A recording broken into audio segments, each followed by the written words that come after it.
Welcome back to The Dilemma. I'm Emma. And I'm Brian. Burns. Burns. In today's dilemma, we are diving into the power of saying no. Yes. So, what does that Yes, we are. mean? Who are we saying no to? I'm definitely a yes girl. I love telling people yes.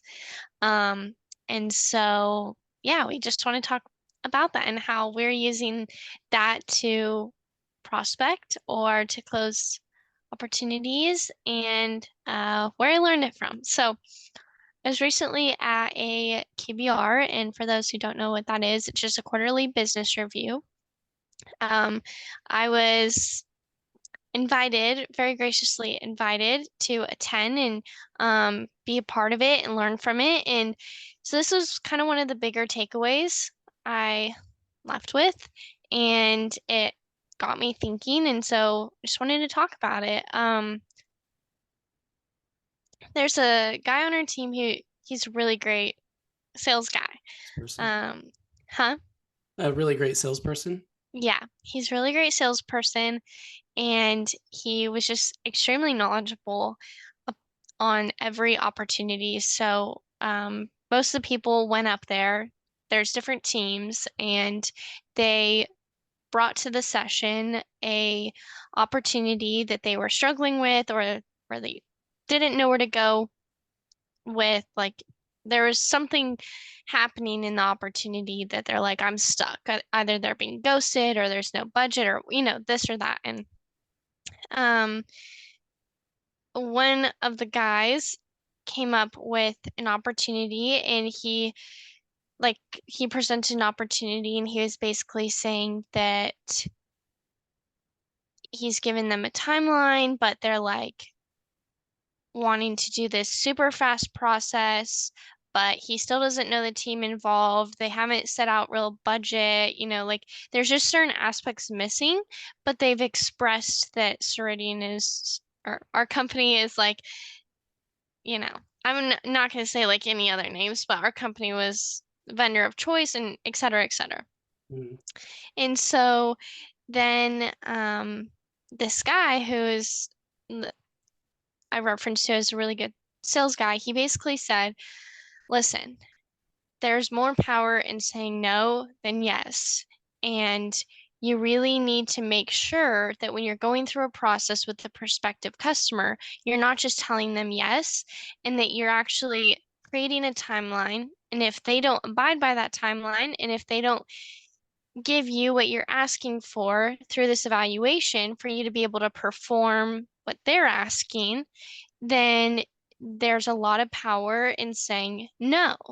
Because usually in sales, all these different companies are trying to say yes. Yes, we can do this for you. Yes, we can do that for you. Um, and the customers used to hearing yes. And then when it gets to the implementation process, they're hit with a bunch of no's. And that can be extremely frustrating. So, to this guy's point, it's more powerful to say no now and for them to be happy during implementation and throughout this whole experience with us, showing demos, doing, discovery calls, bringing in different solution advisors, etc., and know what we expect of them just as much as they expect of us, so that we can accurately um, bring to the table what they're asking for. So setting the right expectations instead of promising the world and then falling short of that. Yeah, because that doesn't create a raving fan. Yeah. That creates someone who's extremely frustrated and who's going to look at leaving in a few years. So, I just thought that was really powerful because his close rate is so high, so high.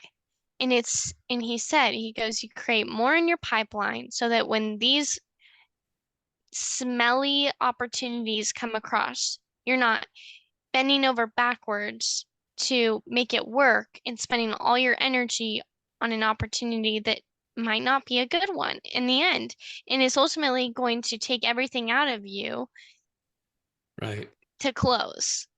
And so, um, yeah, I just thought that was interesting. And I thought that he also said one other thing that was cool. And it was just that prospective customer can smell um what is Desperation. desperation. Thank you. Smell desperation from a mile away.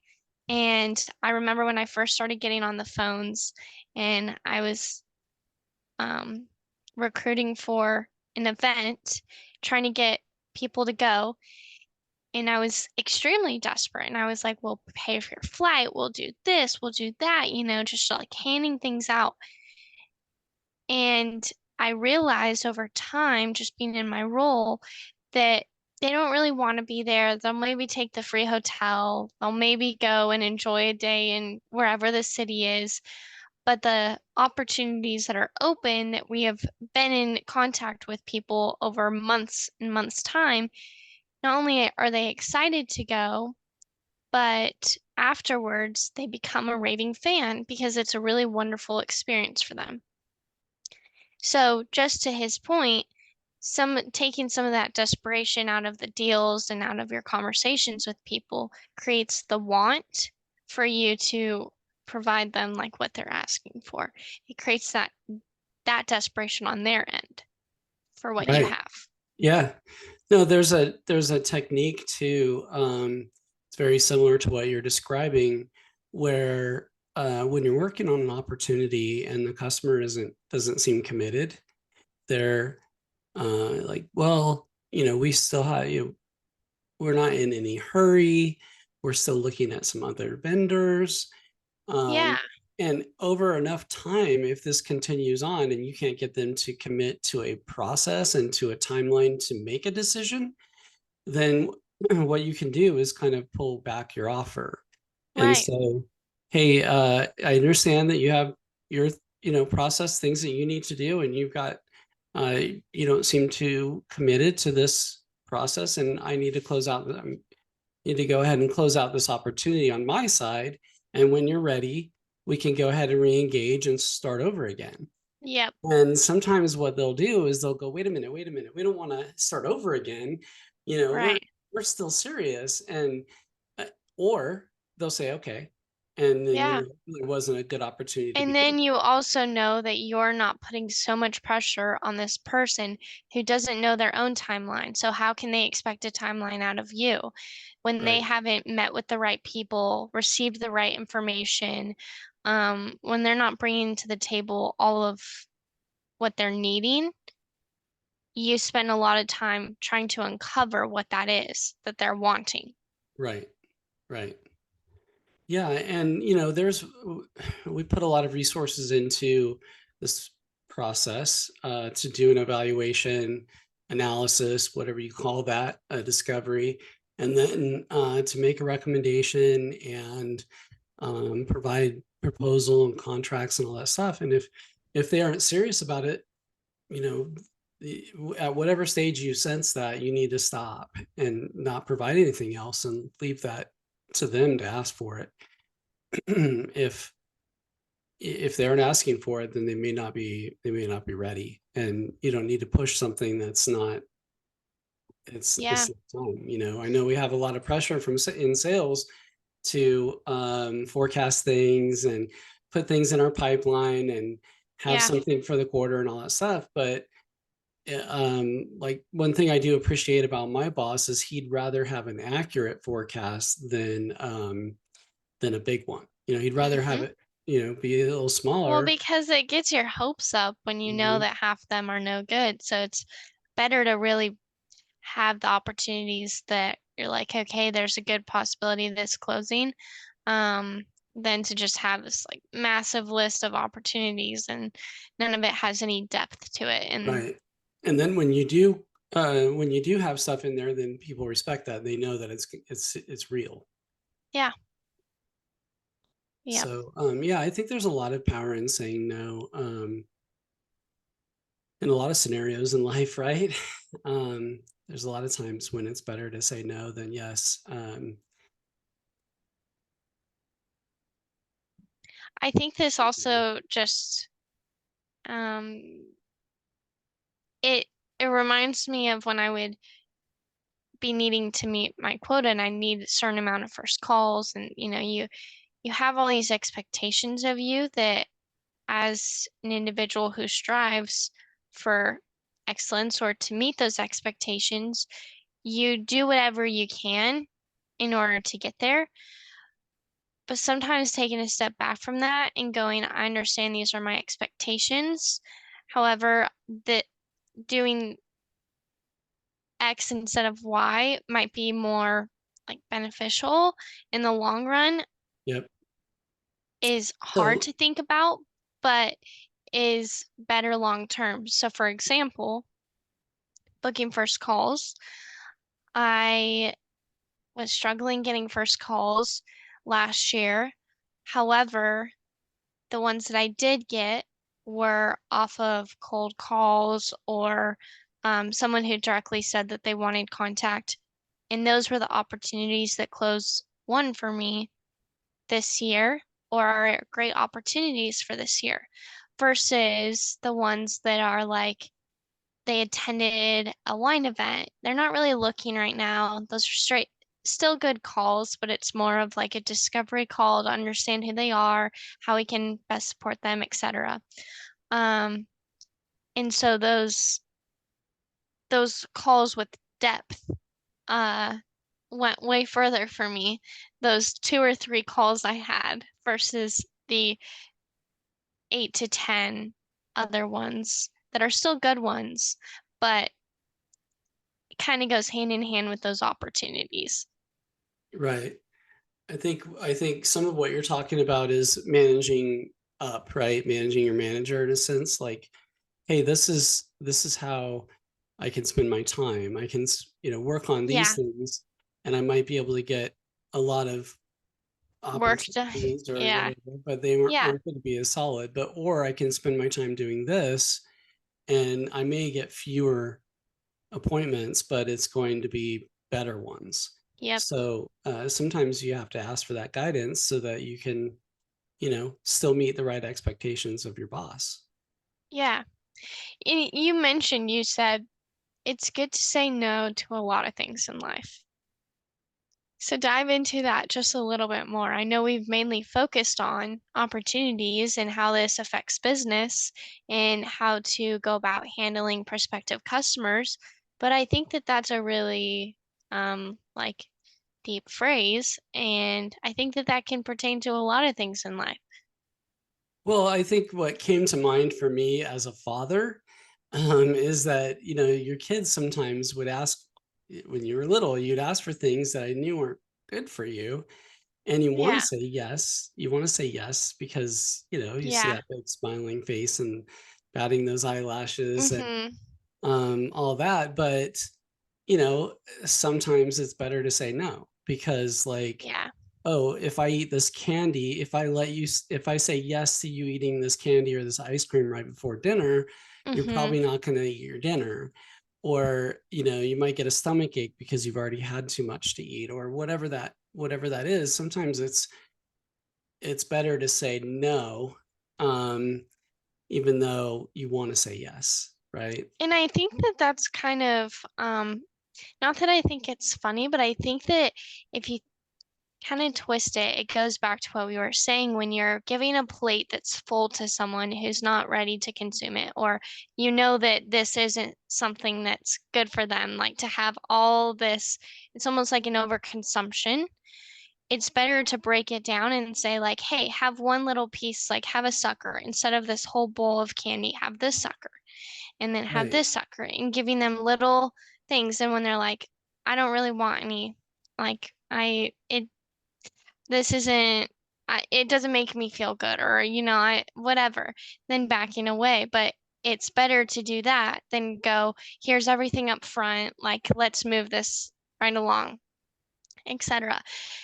And I also think, um, to your point, that with people, whether it's our bosses or prospective customer, it's always good to know you can say no because like I said, I am such a yes person. Like, yes, I can do this. Yes, I can do that. You don't want to overpromise and underdeliver.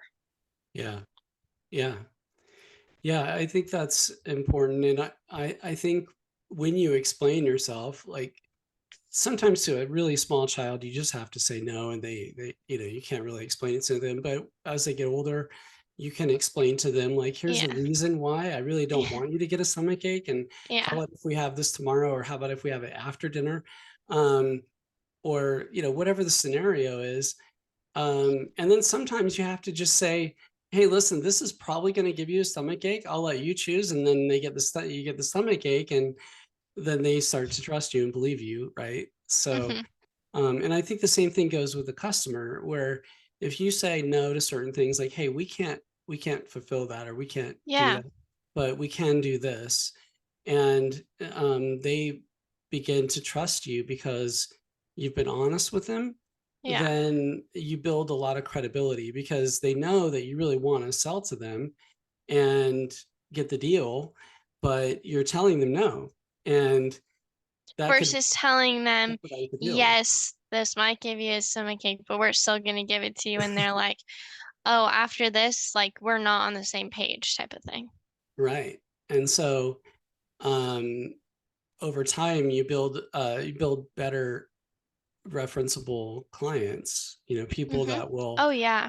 refer you. Even I had a client that used to refer me even after she left the company that I sold to, because she knew I was going to treat people right, and I like I did with her. So I Hmm. think, and that's how I've, that's how I try to build trust in relationships as well, right? We tell Yeah. people, you're honest with people and say, hey, no, I can't do that.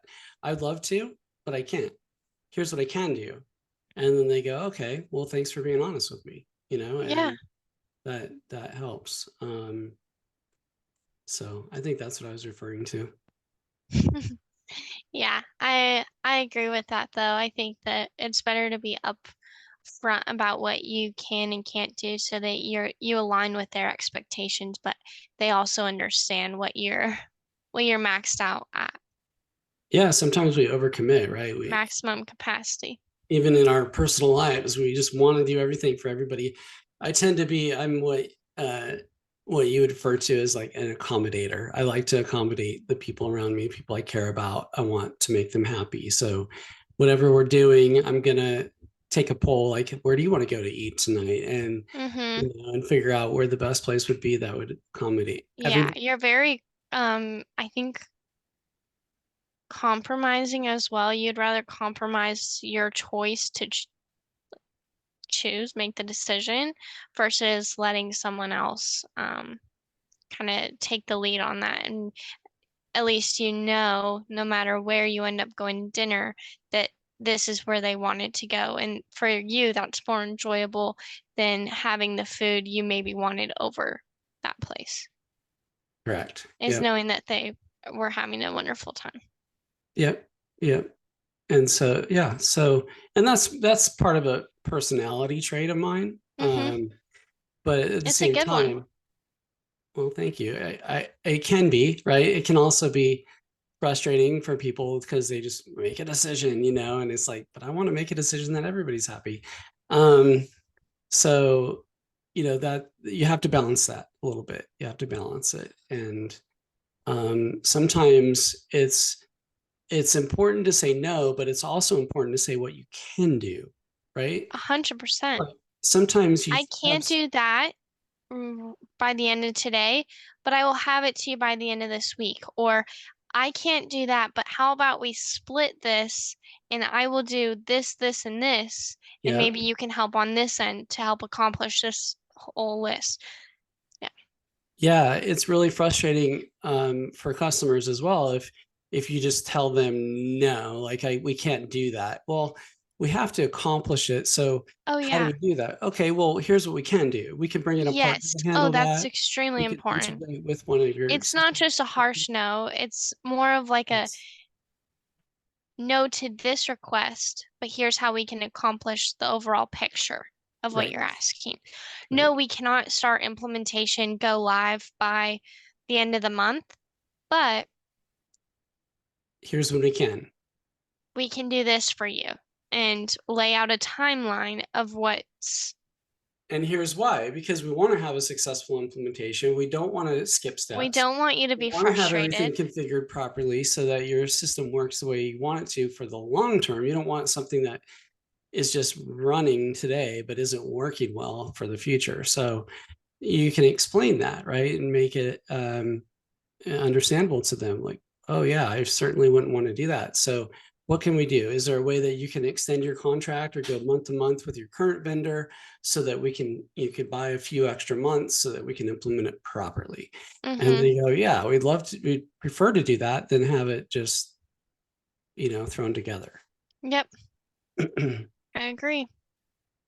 Or you can say, listen, yeah, we could get it done by that date, but that's going to mean we're going to need you to make a decision by this date. You have to actually sign documents by the end of next week or something like that, whatever that is. Yeah, And if you can accommodate that, then we can accommodate your request. right. But if not, then, we have to find a happy medium here somewhere.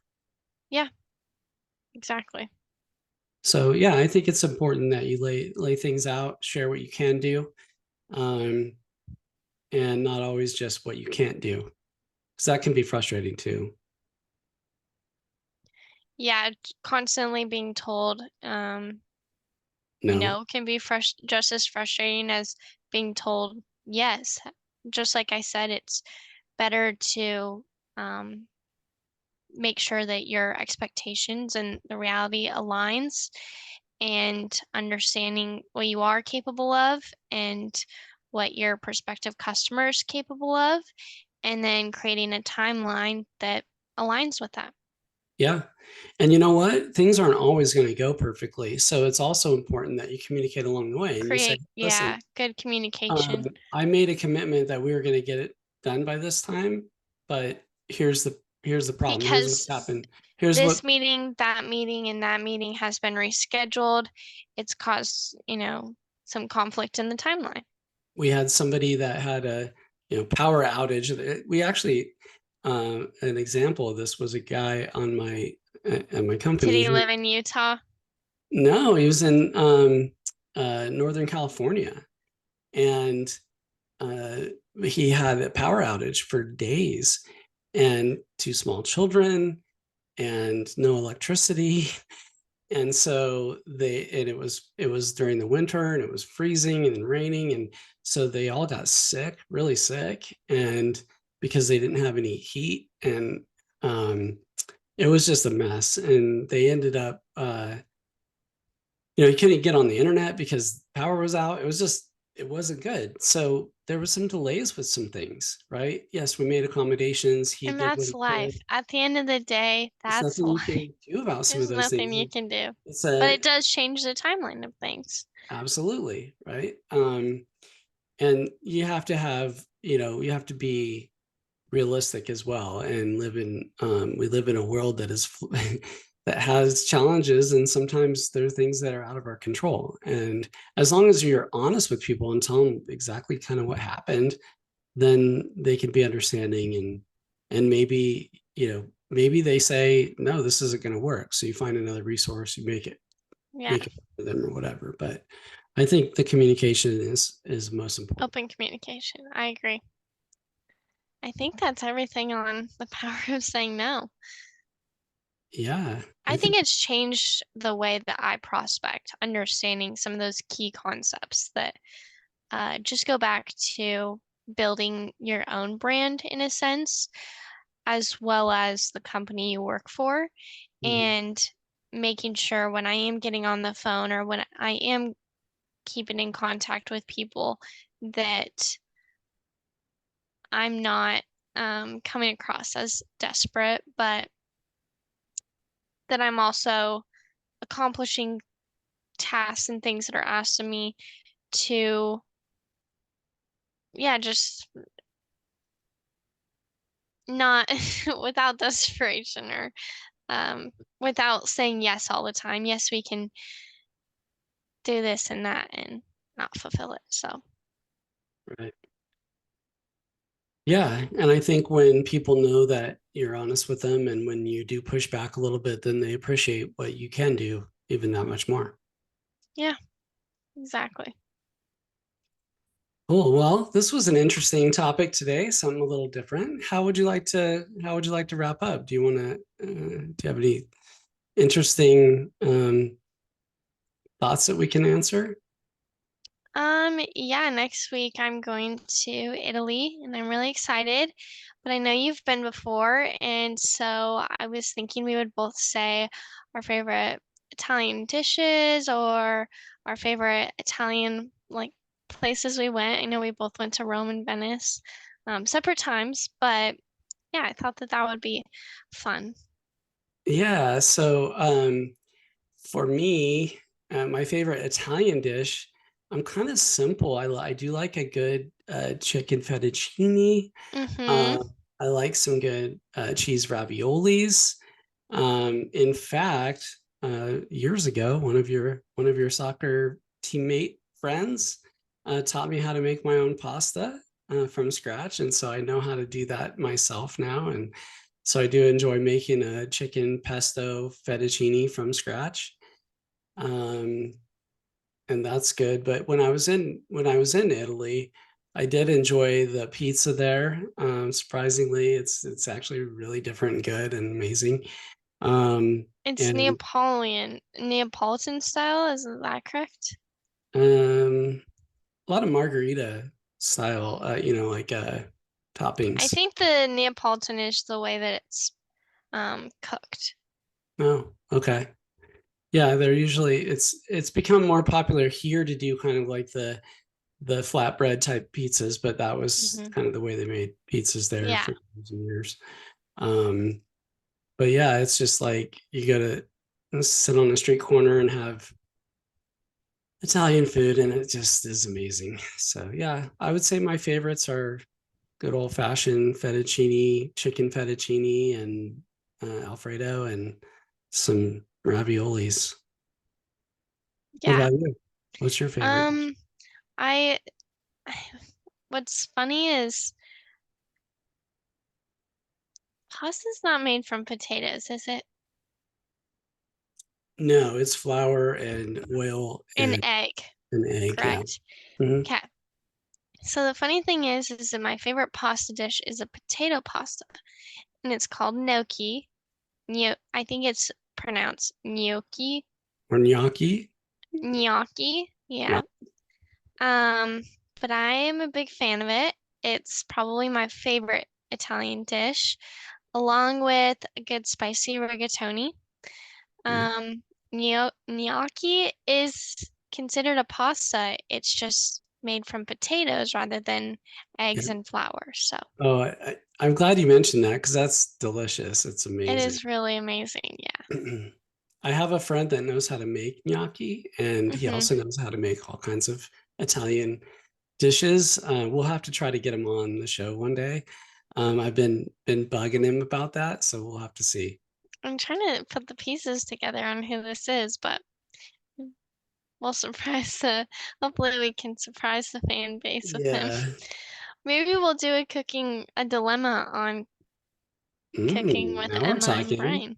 This That might would be be fun, fun. actually. Yeah. A little segment will go live on LinkedIn or something like that. Exactly. But we hope you guys enjoyed today's dilemma. We will see you maybe next week, depending on if we pre-record because I'll be in Italy. But we hope you enjoyed today's, and let us know if you'd be interested in the cooking dilemma, Yeah. an episode Make a cooking with comment. us.